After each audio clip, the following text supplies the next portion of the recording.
Hola, que Dios los bendiga. Qué lindo de poder vernos nuevamente en esta oportunidad y poder seguir caminando en la palabra del Señor. Ahora nos iremos a la segunda carta de Pablo a Timoteo. Segunda de Timoteo, capítulo 2, versos del 1 al 13. Y me encanta cómo empieza esta carta, ¿no? Que yo creo que es parte del corazón del mensaje que Pablo le quiere dar a Timoteo. Inicia el versículo 1 diciendo: tú pues, hijo mío. Qué hermoso la definición que Pablo tiene aquí frente a Timoteo. Una relación de padre a hijo que inicia siendo una relación de maestro a alumno. Que en cierta medida la relación entre padre y un hijo es esa.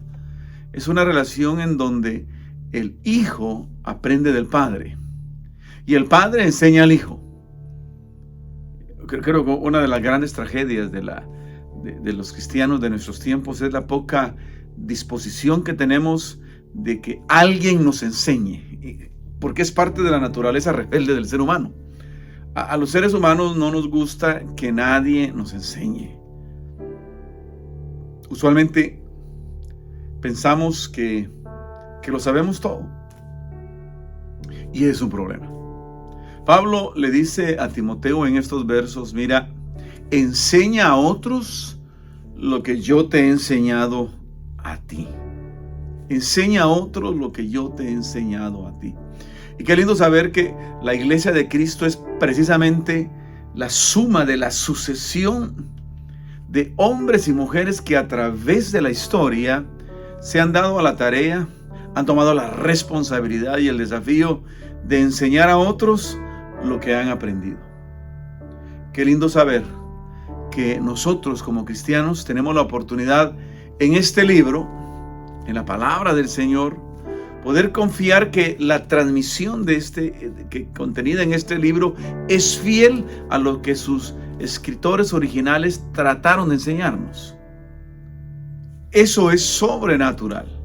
Yo recuerdo cuando era niño, jugábamos un juego que se llamaba teléfono descompuesto, en donde poníamos una línea de niños y el primero le daba un mensaje al oído al que seguía, y así se iba yendo, y al final el mensaje que el último recibía era un mensaje totalmente distorsionado a lo que pretendía el primer mensaje transmitir.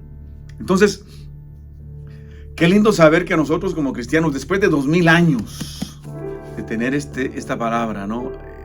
Solo en el Nuevo Testamento, más los otros 1600 del Antiguo Testamento, 3600 años de transmisión, podemos nosotros estar seguros de que es una transmisión y una enseñanza fiel. Esa es nuestra fe, porque creemos que es palabra inspirada por Dios. Y le dijo Pablo a Timoteo: enseña esa palabra, enseña esa palabra, enseña la palabra que yo te he enseñado a ti.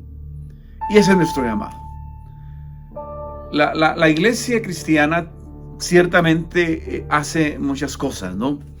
Tenemos arte en la iglesia, tenemos proyección social en la iglesia, tenemos, muchas formas en que la iglesia expresa su compromiso con el Señor, pero la tarea fundamental, más importante de la iglesia, es la transmisión del mensaje del Evangelio.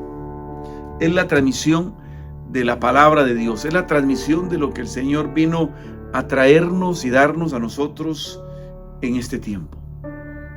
La primera función de la iglesia es llevar el mensaje de Jesucristo de salvación, que es el Evangelio, a los que no le conocen. Todos nosotros, si tú eres cristiano, si tú eres una persona que se considera salva, cree que es salva, está segura que es salva, tú tienes una tarea.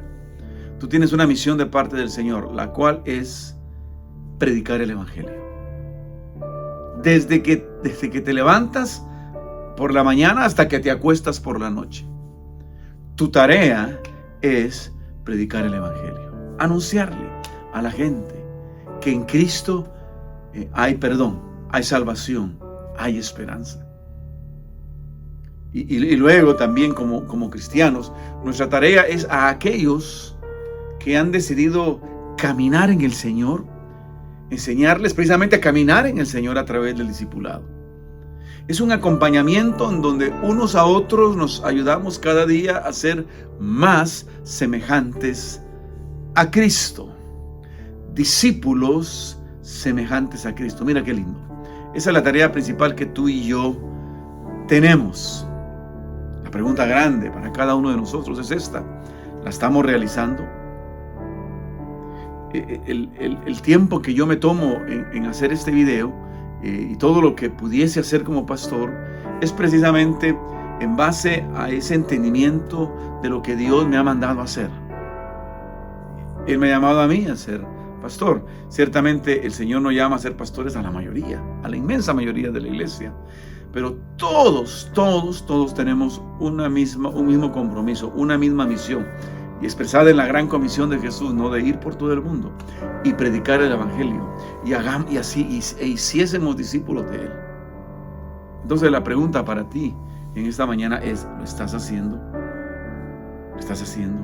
Y me llama la atención cómo Pablo en los versículos del 3 al 10 define precisamente el carácter de nosotros los cristianos en tres ilustraciones muy lindas, en tres figuras muy preciosas. Uno, como soldados. Segundo, como atletas. Tercero, como labradores. Como soldados es que simple y sencillamente estamos consagrados a la causa de Cristo.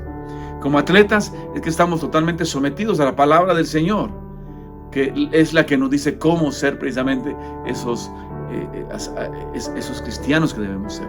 Y por último, ese labrador es aquel que está completamente comprometido a trabajar en la obra de Dios. Somos soldados, somos atletas, somos labradores en el reino de Dios. Eso es lo que somos tú y yo, con el objetivo de que podamos ser fieles a nuestro llamado. Y nuestro llamado es predicar el evangelio. Nuestro llamado es llevar este mensaje maravilloso que ha cambiado tu vida y mi vida a aquellos que aún necesitan que sus vidas sean transformadas por el poder del evangelio. Platicaba con alguien y me decía que algunas veces los cristianos no somos necesariamente los más sabios en transmitir el mensaje del evangelio de Jesucristo. Y hay muchas maneras de hacerlos. Hay muchas maneras de transmitir ese mensaje de Dios, pero ciertamente cada una de ellas lleva dos elementos fundamentales. El primer elemento es la verdad.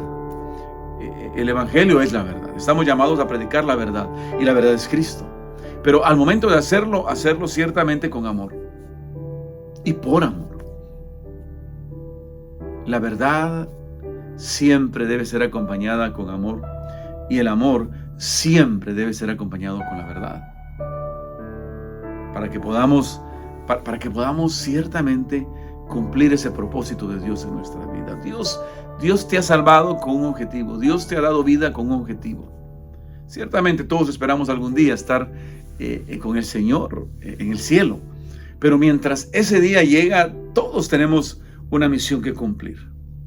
Y la misión es precisamente de ser ese reflejo de la gloria de Dios en este tiempo, en nuestra generación. Y estamos ciertamente en una generación sumamente necesitada de ambas cosas, de la verdad y del amor. Y tú y yo lo tenemos, y tú y yo tenemos precisamente esos dos elementos conjugados en uno, que es Jesucristo y la misión que Él nos ha dado. Tú y yo tenemos la verdad y tenemos el amor. Por lo tanto, el Señor quiere que cada uno de nosotros seamos capaces de comprometernos en esa dirección. Dios espera que tú lo hagas. Dios espera que tú te comprometas con Él.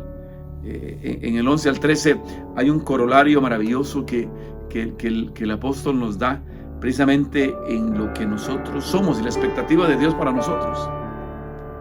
Y nos dice esto maravilloso, nos dice que si morimos con Él, viviremos con Él. Si sufrimos por Él, ciertamente reinaremos con Él. Si lo negásemos a Él, Él nos negará a nosotros. Mira, eso es tremendo. ¿Cómo negamos a Dios? Avergonzándonos de Él, callándonos cuando debamos hablar. Y por último, si somos infieles, que lamentablemente los seres humanos en nuestra humanidad lo somos, por más que tratemos de no serlo en un momento determinado, no lo somos. No es una excusa para hacerlo y serlo, pero es una realidad humana. Pero podemos estar completamente seguros que aunque nosotros seamos infieles algunas veces, Él permanece fiel. El Señor permanece fiel. Agarrémonos de esa fidelidad de Dios. En esos momentos en los cuales nosotros nos sentimos desmayar, o probablemente hayamos desmayado y hayamos fallado y hayamos sido infieles, agarrémonos de aquel que siempre permanece fiel, Jesús.